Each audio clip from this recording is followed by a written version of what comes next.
कि हम बच्चों को पढ़ाई के लिए सुदृढ़ व्यवस्था करें। बिना पढ़े कोई समाज में बदलाव आता नहीं है और यह पढ़ाई से ही डॉक्टर भी बनेगा, इंजीनियर भी बनेगा, कृषि विशेषज्ञ भी बनेगा। वो मोटिवेशन में यही है कि खेल के मैदान को विकसित कर दे और वहाँ पे एक प्रशिक्षक नियुक्त कर दे। इस बार इस राज्य के 13 करोड़ आबादी जो संकट में फंसी है, गरीबी में फंसी है, शिक्षा में फंसी है, उस समुदाय को किस तरह से हम बाहर ले जाएं, हम उन योजनाओं पे लगातार काम कर रहे हैं। तो देश में जब सरकार बनाएंगे तो बिहार को करीब हम 1,60,000 करोड़ का पैकेज लाएंगे और पैकेज भी जो आएगा वो मेजॉरिटी एजुकेशन और हेल्थ में लाएंगे हम लोग। नमस्कार, प्रणाम। आप देख रहे हैं MVM खबर और मैं अंकित कुमार सिंह।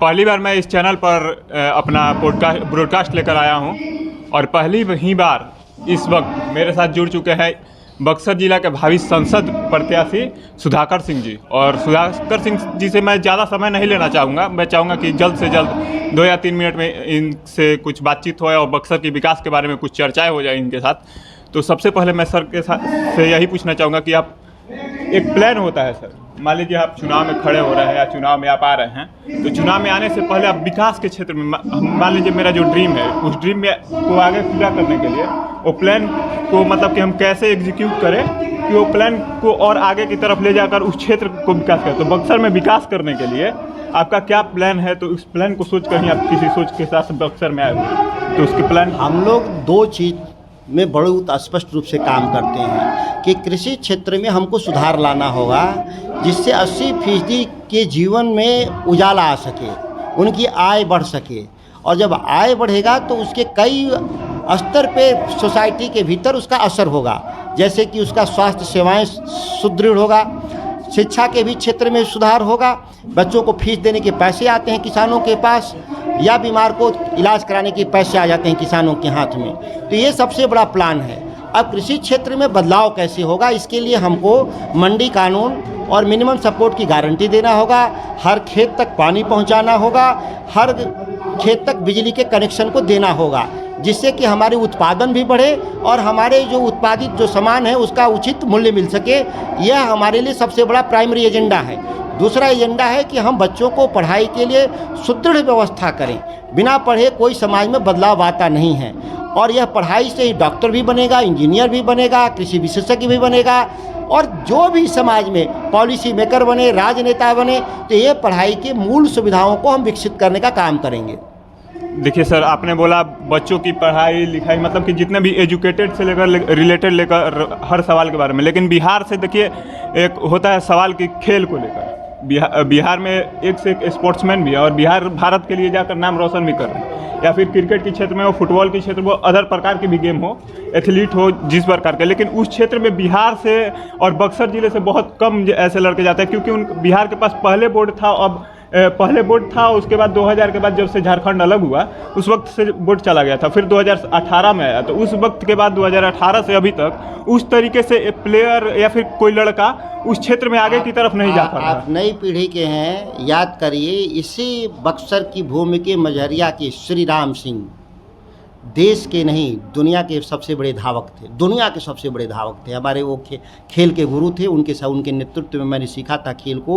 ओलंपियन थे, एशिया चैंपियन थे वो। शायद इस बक्सर के लोग भूल चुके हैं, उतना बड़ा खिलाड़ी पैदा ही नहीं हुआ इस बक्सर में या पूरे बिहार में। जो खिलाड़ियों की चर्चा कर रहे हैं वो सब स्टेट लेवल के, नेशनल लेवल के लोग। सर मैं वही बात कर रहा हूँ कि मान लीजिए आज मतलब आगे जाने के लिए किसी को मोटिवेशन की ज़रूरत होती है, तो सरकार वो मोटिवेशन देगा तब ना कुछ। देखिए, सरकार को मोटिवेशन में यही है कि खेल के मैदान को विकसित कर दे और वहाँ पे एक प्रशिक्षक नियुक्त कर दे। तो ये हमने काम शुरू कर दिया है। अपने जो इस विधानसभा में है वहाँ पे हमने 2 गेम के प्रशिक्षक, नहीं 3 गेम कहिए, एक एडहॉक हैं और 2 गेम के स्थायी प्रशिक्षक मैंने नियुक्त किया है और 3 हमने स्टेडियम बनाया है। ये काम पूरे लोकसभा के स्तर पे करेंगे। जहाँ जहाँ भी बिहार सरकार की ज़मीन होगी या गांव समाज ने फील्ड के नाम पे छोड़ा होगा उसको हम विकसित कर देंगे और विकसित करेंगे तो स्वाभाविक है खिलाड़ियों का उत्थान शुरू हो जाएगा। ये चूँकि मैं राष्ट्रीय खिलाड़ी रहा हूँ इसलिए आधार पर मैं कह रहा हूँ कि एक खिलाड़ी के लिए क्या ज़रूरत है मुझसे बेहतर कोई नहीं जानता, क्योंकि मैं स्वयं एक राष्ट्रीय खिलाड़ी हूँ। और बिहार में जब बिहार के चुनाव की बात आती है तो सबसे बड़ी यहाँ पे सवाल होता है बिहार में जातिवाद।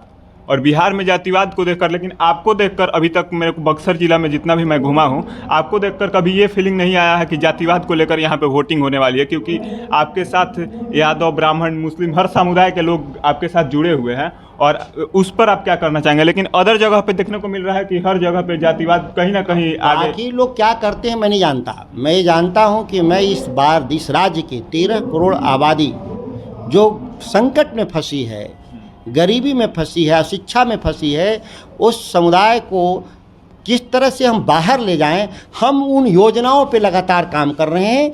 और तेजस्वी यादव जी का सहयोग मिल रहा है। उन्होंने कहा भी था कि मेरे पिता का अगर दौर सामाजिक न्याय का था तो मेरा दौर आर्थिक न्याय का दौर होगा, और हम जस्टिस करेंगे, आर्थिक न्याय देंगे किसानों के लिए, नौजवानों के लिए। और इस दिशा में हम प्रगति भी किए हैं, आगे भी बढ़ रहे हैं। और इसीलिए आप देखे होंगे कि हमारे पूरे अभियान में बक्सर लोकसभा में सभी समुदाय, सभी जातियों के लोगों का व्यापक समर्थन मिल रहा है। और जो वोट नहीं भी दे रहे हैं उनकी भी सहानुभूति मेरे प्रति है। सर, जाहिर सी बात है कि आप सांसद बनेंगे तो आपकी आवाज़ दिल्ली तक जाएगी और ऊपर से ऊपर तक आप आवाज़ को पहुंचाएंगे। लेकिन बिहार में जो रोज़गार को लेकर एक सवाल उठता है हमेशा से, अंग्रेज़ों के ज़माने से ही ये सवाल है कि बिहार सिर्फ आयात करता है, निर्यात नहीं करता है। बिहार में रोज़गार की बहुत ज़्यादा कमी है, क्योंकि यहाँ से लोग सूरत, गुजरात की ओर और चेन्नई की ओर हमेशा चले जाते हैं कमाने के लिए। तो उसके बारे में आप बिहार में रोज़गार को लेकर क्या कहना चाहेंगे? बेसिकली क्या है, इसके पीछे समस्या जो है लंबे समय से वो नीतिगत समस्या है, और नीतिगत समस्याओं को राजनीतिक दलों को सुलझाना भी चाहिए। वह नीतिगत सवाल है कि जब तक हम प्राथमिक क्षेत्र ह्यूमन डेवलपमेंट इंडेक्स को जब तक इम्प्रूव नहीं करेंगे तब तक हम दूसरे सेक्टर में हम जा ही नहीं सकते। सेकेंडरी सेक्टर होता है इंफ्रास्ट्रक्चर, और टर्सरी सेक्टर होता है जो सोशल सेक्टर बोलते हैं, जो नया जो आया है हम लोगों का। तो हमने प्राइमरी सेक्टर में हेल्थ और एजुकेशन और एग्रीकल्चर पे काम नहीं किया जिस स्तर पे होना चाहिए। इसमें एक बार इन्वेस्टमेंट ज़रूर है, लेकिन इस निवेश का प्रतिफल क्या होता है कि सेकेंडरी सेक्टर भी इम्प्रूव करेगा, इंफ्रास्ट्रक्चर भी इम्प्रूव करेगा, और हमारा टर्सरी सेक्टर भी, सर्विस सेक्टर भी इम्प्रूव करेगा। हमारे मुख्यमंत्री जो बने बीच के दौर में वो लगातार सेकेंडरी और टर्सरी पे काम करना चाहते हैं। वैसे ही कि जैसे कोई आप बिल्डिंग बनाना चाहते हैं, बिना फर्स्ट फ्लोर बनाए सेकंड फ्लोर कैसे बना सकते हैं, थर्ड फ्लोर? तो ये सेकंड फ्लोर, थर्ड फ्लोर बनाने की बात कर रहे हैं, फर्स्ट फ्लोर है ही नहीं है, जिससे हमारा इम्पैक्ट नहीं आ रहा है सोसाइटी पर। इसीलिए लगातार हम लोग प्रयास में हैं कि एजुकेशन पे देखे होंगे जो 5 लाख जो नौकरी दिए उसमें मेजॉरिटी हम हेल्थ और एजुकेशन सेक्टर में हम लोगों ने एम्प्लॉयमेंट दिया और डिप्लॉयमेंट भी किया रूरल सेक्टर में, जिससे कि हमारा ये चीज़ इम्प्रूव करे। था इम्पैक्ट आने में, प्रभाव आने में 15 से 20 साल लगेगा। और एग्रीकल्चर सेक्टर में हम कह रहे हैं कि हम गारंटी देंगे मंडी कानून का और मिनिमम सपोर्ट की गारंटी देंगे, जिससे कि मेरे किसानों की जब आमदनी बढ़ेगी तो वो बेहतर इन्वेस्टमेंट करेगा एजुकेशन पर, बेहतर इन्वेस्टमेंट करेगा हेल्थ पर, करेगा कि नहीं? जिस घर में पैसे आएंगे तो बच्चे को पढ़ाने के लिए पैसा लगाएगा ही, वो ट्यूशन रखेगा, किताबें खरीदेगा, बाहर भेजेंगे, जो भी ज़रूरत हुआ। तो ये हम लगातार, और विशेष पैकेज की बात हम कर रहे हैं इसीलिए कि हमको देश में जब सरकार बनाएंगे तो बिहार को करीब हम 1,60,000 करोड़ का पैकेज लाएंगे, और पैकेज भी जो आएगा वो मेजॉरिटी एजुकेशन और हेल्थ में लाएंगे हम लोग, जिससे कि हमारा इम्प्रूवमेंट शुरू हो सके। ये थी हमारी सुधाकर सिंह सर के साथ कुछ देर की बातचीत, और इन्होंने बिहार के विकास के बारे में कुछ अपने प्लान्स को बताया। और मैं चाहूँगा कि इस वीडियो को एंड किया जाए, और मैं सर को धन्यवाद देना चाहूँगा कि इस चैनल के साथ जुड़े और हमारे साथ आपके चैनल को, और तो मैं सर के साथ को इसके साथ धन्यवाद देना चाहूँगा। और मिलेंगे हम अपने अगले वीडियो में, तब तक के लिए धन्यवाद और जय हिंद।